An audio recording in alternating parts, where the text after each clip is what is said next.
திருச்சிற்றம்பலம். Under வாழக் கருணையினால் ஆழகாலம் அமுதாக உண்ட நீலக்கோளமிடற்றொருவர் இருவர்க்கு அறிவறியார் வண்டு வாழ மலர்கூந்தல் பறவையார் மாளிகை நோக்கி தொண்டனார் தந்து துயர் நீக்க தூதனாரா எழுந்தருள. தேவாசிரியர் மண்டபத்தில் கூடியிருந்த தேவர் யாவரும் சேவித்து உடன் போவாராயினார்கள். அரணார் அவர்களை புறத்தே நிற்க செய்ய அணுக்கரான பூதகன நாதர்களும் மூவா முனிவர்களும் சிவயோகிகளும் முன்னே சென்றனர். அருகில் பெரிய தேவர்களும் முனிவரும் நண்பருமான குபேரரும் சென்றனர். விண்ணவர் பூமழை பொழிந்தனர். முனிவர் வேதகீதம் மொழிந்தனர். மாலுமயனும் காணாத மலரடியை காண்பதற்கு இது தகுந்த காலம் என்று அவரை அழைப்பது போல் சிவபெருமான் திருவடியில் உள்ள சிலம்பு இனிது ஒலித்தது. இறைவர் இவ்வாறு திருவாரூரில் திருவீதியில் அடியவர் தொடரவும், சடையில் அரவு தொடரவும், கொன்றை தொடையலில் வண்டு தொடரவும், மறைகள் தொடரவும், வன்தொண்டர் மனமும் தொடர வருவாராயினார். திருவீதியில் அழகரவர் மகிழும் செல்வ திருவாரூர் ஒரு வீதியிலே சிவலோகம் முழுதும் காண உளதாயிற்று. பரமன் பறவையார் திருமாளிகை அருகில் சென்று உடன் வந்தார்கள். அனைவரையும் வெளியே நிறுத்தி தம்மை அர்ச்சிக்கும் ஆதிசைவ முனிவர் திருக்கோலம் கொண்டு கதவை தட்டி, பரவாய் கதவு திறவாய் என்று அழைத்தருளினார். துயிலின்றி துயரால் அயரும் அம்மை பாதிமதி புனையும் தாரை பூசிக்கும் பண்புடையார் பாதியிரவில் நம்பால் எய்தியது என்னோ என்று பயந்து பாதியில் உமையை கொண்ட பரமர் என்று அறியாது பாதிமதி போன்ற முகமுடைய பறவையார் பதைத்து வந்து கதவை திறந்தார். தூதாய் நின்றநாதரை தொழுது, எந்தையே, எல்லாம் உறங்கும் இவ்வேளையில் இங்கு எய்தியது எதன் பொருட்டு என்று கேட்டனர். கங்கை நீர் கறந்த வேணியை கறந்த கண்ணுதல் நங்காய், நான் உரைப்பதை மறுக்காமல் புரிவாயாயின் நான் வந்த கருமத்தை புகழ்வேன் என்றார். பறவையார், சுவாமி, தாங்கள் கூறுவது எனக்கு இசையுமாயின் செய்வேன், இயம்பி அருளும் என்றார். பிறை சூடிய பெருமான், பெண்மணி, நம் நம்பியாரூரன் இங்கு வர நீ இசைதல் வேண்டும் என்று அருளி செய்தார். நங்கையார், நம் பெருமை சால நன்று என்று எண்ணி உரைப்பார். அடிகேல் அவர் என்னை பிரிந்து போய் திருவொற்றியூரில் சங்கிலியினால் தொடக்கொண்டார். அவருக்கு இங்கு என்ன வேலை? தாங்கள் இதன் பொருட்டு இந்த இருள்மிக்க இரவில் வந்து கூறியது மெத்த அழகு என்றார். பரமர் பறவையாரை பார்த்து, பாவாய், ஆரூரன் புரிந்த குற்றத்தை மனதிற்கொள்ளற்க பொறுமையிற் கடலினும் பெரிது. ஆதலின் சினம் தணிவாய், உனக்கு ஆறுதலை புரியும் பொருட்டே நான் வந்தது. வேண்டி கேட்டுக் கொள்கின்றேன், மறுப்பது தகாது.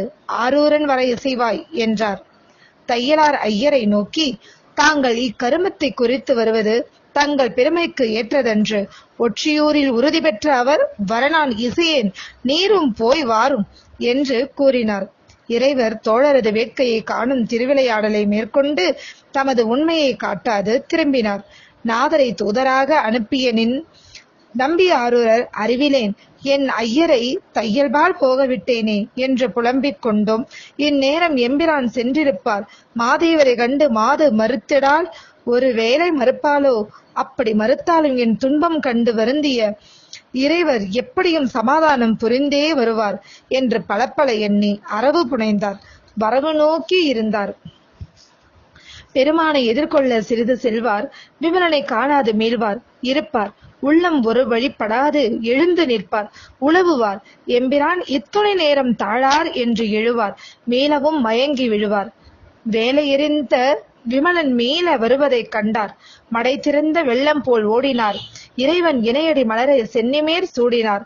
கருணை கடலே என்று அடியேனை வலிதில் வந்து ஆட்கொண்டதற்கு தக்கவாறே இன்றும் பறவையின் வெகுளியை மாற்றி அருள் புரிந்தீர் என்றார். சிவபெருமான், அன்பனே, நாம் போய் பறவையிடம் உன்னை வரவேற்குமாறு கூறி வேண்டினோம். அவள் சினந்தணிந்தாள் இல்லை, நாமே வேண்டவும் மருந்தனள் என்றார். ஆரூரர் அது கேட்டு நடுங்கினார். தேவதேவா, தேவரீர் கூறியும் பறவை மறுத்தனளோ? நன்று நன்று. அமரர் வேண்ட ஆழமுண்டருளினீர். மூவர் உய்ய முப்புறம் எரித்தீர். பாலனுக்காக காலனை உதைத்தீர். அடியேனுடைய அடிமை உனக்கு மிகை போலும் என் அடிமையை வேண்டாவிடில் என்னை ஏன் அன்று வழி ஆட்கொண்டீர்? சிறியேன் துயர்பட கண்டீர். பறவையார்பால் என்னை மேவுமாறு செய்யீராயின் உயிர் விடுவேன் என்று வேந்தார். வானவருய்ய வேண்டி மறிக்கடல் நஞ்சி உண்டீர். தானவர் புறங்கள் வேவ மூவரை தவிர்த்தாட்கொண்டீர். நான்மறை சிறுவர் தம்மை காலனை காய்ந்து நட்டீர்.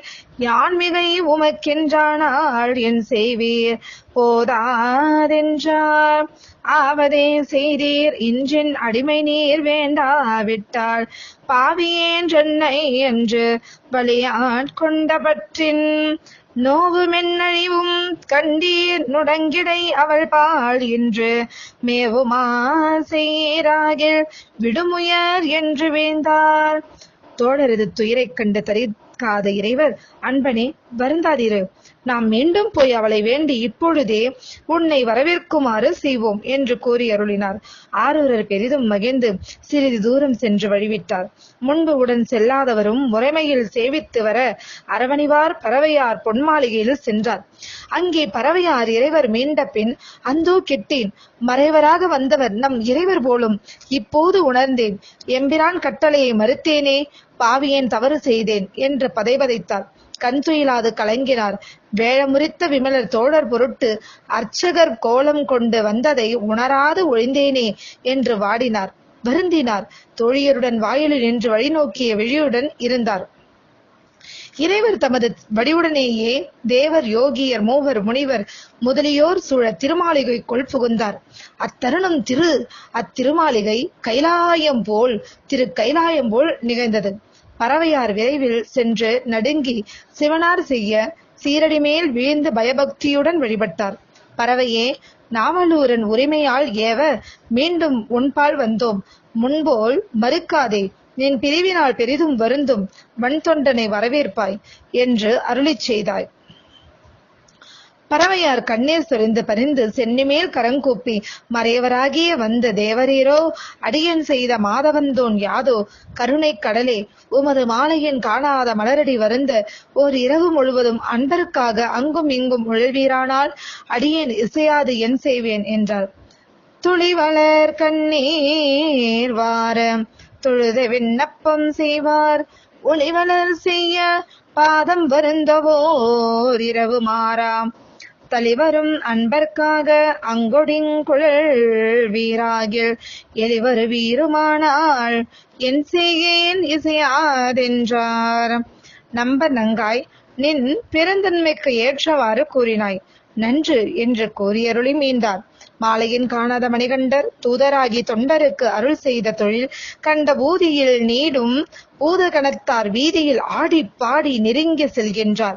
அன்பரை பறவையார்வாள் விரைவில் அனுப்பும் பொருட்டு சென்னியில் விளங்கும் கங்கை ததும்ப விரைந்து வன்தொண்டர்பால் வந்தார். நம்பி ஆரூரர் இந்த முறை எம்பெருமான் என் உயிரை நல்கச் சென்றார், எவ்வாறு மீள்வாரோ என்று ஏங்கி இருந்தார். இறைவர் வருதலைக் கண்டு மூவுலகம் போற்றும் சேவடி மேல் வந்து வீழ்ந்தார். பரமனே, பறவைபால் என் கொண்டு வந்தீர் என்று ஆவலுடன் வினாவினார். இறைவர், அன்பர், அவள் சினத்தை தணிவித்தோம், இனி அவள் பால் செல்லலாம் என்று அருள் புரிந்தார். ஆரூரர் அளவற்ற ஆனந்தமெய்தினார். பந்தமும் வீடும் நீர் அருள் செய்யும்படி செய்தீர், எந்தையே, இனி எனக்கென்ன குறையுள்ளது என்று பணிந்தார். வீதி விடங்கர் பறவையார்வாள் நன்னுதி என்று பரிந்து கோரி திருக்கோயிலுக்குள் சென்றார். துயிலுணர்ந்த பரிசனங்கள் சந்தனம், பன்னீர், தாம்பூலம், பூமாலை முதலியன தாங்கி நிற்ப பறவையார் மாளிகையை நன்கு அலங்கரித்தனர். வாயிலின் முன் திருவிளக்கும் நிறைக்குடமும் வைத்தனர். எங்கும் பூமாலை தொங்கவிட்டு நறுமலர் இறைத்து சந்தனம் தெளித்து தோகையர் சூழ திருவாயிலின் முன் எதிர்வரவு ஏற்க நின்றார். தம்பிரான் தோழர் பறவையார் திருமாளிகை சென்றார். கணவரை கண்டு காதல் வெள்ளம் கரைக்கானாது பொங்க நாணமும் அச்சமும் கொண்டு பறவையார் பணிந்தார். சுந்தரர் செந்தளிர் கரத்தால் அவரை எடுத்து உள்புகுந்தார். இறைவர் தம்பொருட்டு செய்த கருணை திறத்தை பாராட்டி பேசி ஒருவருள் ஒருவர் மேவும் நிலைமையை உயிர் ஒன்று ஆனார். நாடோறும் பூங்கோயில் புக்கு புற்றிடம் கொண்டாரை போற்றி செய்து கொண்டு வன்தொண்டர். திருச்சிற்றம்பலம். நம்பியாரூரர் நெஞ்சில் நடுக்கமின்றி எம்பிரானை ஒரு பெண்பால் தூதுவிட்டார் என்ற ஒரு தன்மையை ஏயர்கோன் கலிக்காம நாயனார் கேட்டார். கலிக்காமர் பொன்னி நாட்டில் திருப்பிரமங்கலத்தில் வாழ்பவர். வேளாண் மரபு தழைக்க வந்த பிறந்தகை. ஏயர்கோ குடியில் வந்தவர். அக்குடி சோழரிடம் சேனாதிபதியாகும் சிறப்பு பெற்றது. திருப்புன்கூரில் எழுந்தருளியுள்ள சிவலோகநாதருடைய திருவாலய திருப்பணிகளை செய்து இன்புறும் அன்பர். பறவைப்பால் பரமனை தூதுவிட்ட செய்தியை கேட்ட கலிக்காமர் உள்ளம் கொதித்தார். இப்படி நெஞ்சம் அஞ்சாமல் செய்யும் ஒருவனும் உளனோ என்று அதிசயித்தார். அஞ்சினார். அகிலாண்டர்கட்கும் தனிப்பெரும் தலைவனாகிய எம்பிரானை ஓர் அடியவன் பெண்ணிடம் தூது அனுப்பிய தன்மை நன்று நன்று. இத்தகாத செயலை செய்தவனும் ஒரு தொண்டனா? என்னே பாவம்! இப்பெரும் பிழையை கேட்ட பேயனின் உயிர் இன்னும் பிரியாமல் இருக்கின்றதே. அந்தோ பெண்ணிடம் செல்லும் பெரும் காதலால் ஒருவன் ஏவ வேதாகமங்களுக்கு எட்டாத எங்கள் பெருமானுடைய திருவடி கமலங்கள் வருந்த வீதியில் போவதும் வருவதுமாக ஓர் இரவு முழுவதும் உழன்றனவே. பெண் காதலை துறந்தவருக்கே அருள் புரியும் பெருமான் பெண் காதலுக்கு அனுகூலம் புரிந்தனரே. ஆண்டவர் அடியார் வேண்டுவதை நல்கும் பெற்றியால் இசைந்தாள். மாலையன் காணாத அம்மாதேவரை மாதபால் ஏவலாமோ?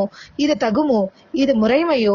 இதனை செய்து உள்ளம் நடுங்காத அவனை நான் காணும் நாள் என்றோ அறிவை காரணமாக ஆளுடை பரமரை இரவிலே தூது அனுப்பியவனை காண்பேனாயின் என்ன விளையுமோ என்ற சீற்றமும் சிற்றமும் கொண்டார். இன்னனும் ஏயர்கோன் எண்ணி முனிவு கொண்டிருப்பதனை சுந்தரமூர்த்தி நாயனார் கேட்டார். குற்றத்தை ஒப்புக்கொள்வராகி கண்ணுதர் கடவுளை சிந்தித்து, எம்பெருமானே, ஏயர்கோன் கலிக்காமனாருடைய சினத்தை மாற்றி அருள்புரிவீர் என்று விண்ணப்பம் புரிந்தார். கருணை கடலாகிய பெருமான் ஏயர்கோன் கலிக்காமரை நம்பி ஆரூரையும் ஒற்றுமைப்படுத்தும் பொருட்டு கலிக்காமரருக்கு சூளை நோயை தந்தருளினார். ஏதமிழ் பெருமை செய்கை ஏயர்தம் பெருமான் பக்கள் ஆதியார் ஏவும் சூளை அனல் சேவேல் குடைவதென்ன வேதனை மேன்மேற் செய்ய மிகவதற்குடைந்து வீழ்ந்து பூதநாயகர்தம் பொற்றால் பற்றியே போற்றுகின்றார். இறைவர் ஏவிய சூளை நெருப்பினால் காய்ச்சிய வேல் குடைவது போல் பெருந்துன்பத்தை தந்தது. கலிக்காம நாயனார் அந்த நோயை பொறுக்க மாட்டாமல் துள்ளி துடித்து வேண்டார். ஈசனே, பவரோகநாசனே, அடியவர் நேசனே, பிணியின் பெருந்துன்பத்தை தாங்க முடியவில்லையே என்று வேண்டினார். முக்கட்பெருமான் அவர் முன் தோன்றி, அன்பனே, உன்னை வருந்தும் இச்சூளை நோய் வன்தொண்டன் மாற்றுவன், அவனை அன்றி இந்நோய் தீராது என்றும் அருளினார். கலிக்காமர் சிவபெருமானை தொழுது, எம்பெருமானே, உமது கருணை நன்றாக இருக்கின்றது. என் தந்தை தந்தைக்கும் தந்தை, என் குலம் முழுவதும் வாழையடி வாழையாக உமது அடிமைகள். அத்தகைய பரம்பரை அடிமையாகி மேம்பட்ட அடியேனுடைய சூளையை அண்மையில் நீர் போய் வலிந்து அடிமை கொண்ட ஒருவனோ வந்து தீர்ப்பது? எம்பிரான் எந்தையை தந்தை தந்தையும் கூட்டமெல்லாம் தம்பிரானீரே என்று வழி வழி சார்ந்து வாழும் இம்பரின் மிக்க வாழ்க்கை என்னை நின்றீரும் சூளை வம்பென ஆண்டு கொண்டான் ஒருவனோ தீர்ப்பான் வந்து. அதனினும் இந்த சூளையினால் அடியேன் வருந்துவதே நன்று. வன்தொண்டனுக்கு நீர் புரியும் கருணை நன்று, அவனுக்கே நன்மையை செய்யும் என்றார். சிவபெருமான் திருவுருவம் மறைந்தருளினார். பரமன் பறவை கேழ்வார்வாள் வந்து, அன்பனே, நம் ஏவலாலே ஏயர்கோனுக்கு எய்திய சூளை பிணியை நீ போய் தீர்ப்பாய் என்று பணித்தருளினார். நம்பி ஆரூரர் அங்கனமே என்று பணிந்தார். சூளையை தீர்க்கும் பொருட்டு தாம் வருவதை கலிக்காமனாருக்கு அறிவிக்குமாறு அடியார்களை ஏவினார். சூளையினாலும் சிவபெருமான் கூறிய சொற்களினாலும் வருந்தியுள்ள கலிக்காமர் வன்தொண்டரது வரவை கேட்டு மிகவும் வருந்தினார். எங்கள் நாதனை தூதனாக ஏவியவன் வந்து சூளை தீர்க்கும் குற்றத்தை நான் ஏற்க மாட்டேன். இனி அவன் வந்து இந்நோயை தீர்க்கும் முன் என்னை பற்றிய பாதக சூளையை இவ்வயிற்றினோடும் கிழிப்பேன் என்று உறுதி செய்து உடைவாளை எடுத்து வயிறை கிழித்தார். சூளையும் உயிரும் பிரிந்தன. அவருடைய அருமை மனைவியார் கணவனது தன்மையை கண்டு கலங்கி கணவனுடன் உயிர்விட கருதும் போது தம்பிரான் தோழர் வந்தனர் என்று பரிசனங்கள் கோரினர். அடியவரை வரவேற்கும் திறனறிந்து திருதேவியார் ஒருவரையும் அழாத வகை தடுத்து கணவரது திருமேனியை ஒருபுறம் ஒளித்து வைத்து பரிசனங்களை எதிர்கொள்ளுமாறு ஏவினார். வீதி வீடு முதலியவற்றை அலங்கரிக்குமாறு கட்டளையிட்டார். வாயிலுக்கு முன் நிறைக்குடம் விளக்கு முதலியன வைத்து பூமாலைகளை தொங்கவிட்டு எதிர்கொள்வாராயினார். அம்மையாரால் ஏவப்பெற்றோர் நம்பியாரூரரை எதிர்கொண்டு அழைத்து வந்து திருவடியை விலக்கி ஆசனத்தில் எழுந்தருளச் செய்து நறுமலர்களினால் அர்ச்சித்து வழிபட்டார். ஆரூரர் அவர்களை நோக்கி, ஏயர்குனது சோலையை நீக்கி அவருடன் அன்பு செய்யும் பொருட்டு வந்தேன் என்றனர். அம்மையாரது கட்டளைப்படி அருகில் இருந்தவர் சுந்தரரை வந்தனை செய்து, சுவாமி, அவருக்கு ஒன்றும் துன்பமில்லை, உள்ளே துயில்கின்றார் என்றனர். சுந்தரமூர்த்தி நாயனார், ஆயினும் அடியேன் அவரை காண வேண்டும் என்றார். ஏவலர் செய்வதறியாது ஏயர்கோனை காட்டினார். குருதி சோர குடர் சரிந்து மாய்ந்து கிடந்த கலிக்காமரை கண்டார். துணுக்குற்றார். நானும் இவரை தொடர்ந்து சென்று கூடுவேன் என்று ஏயர்கோனது திருமேனியில் பொருந்தியிருந்த வாளை பற்றினார். ஆளுடைய ஐயன் திருவருளினால் கலிக்காமனாயினார் பிழைத்தெழுந்து, அந்தோ கெட்டேன் அன்பரே என்று சுந்தரரது திருக்கரத்தில் உள்ள வாளை பிடித்தார். வன்தொண்டர் ஏயர்கோனது மலரடியில் வீழ்ந்து வணங்கினார். ஏயர்கோனும் வன்தொண்டரது திருவடியில் வீழ்ந்து வணங்கினார். அந்த அதிசயத்தை அன்பு திறங்களை கண்ட விண்ணவர் தன்மலர் மாறி பொழிந்தனர். இருவரும் தழுவி இடைவிடா நட்பு கொண்டு மிக்க மகிழ்ச்சியுற்றனர். இருவரும் அருகில் உள்ள திருப்புன்கூர் சென்ற சிவலோகநாதனை வழிபட்டனர். அந்த நாளும் அடைக்கலம் புகுத அவனை காப்பது காரணமாக வந்த காலென்ற நாருயிரதனை வவ்வினாய் குன்றன் வன்மை கண்டடியேன் எந்தை நீயனை நமன்றமர் நலியில் இவன் மற்றின்னடி ஆனின விளக்கும்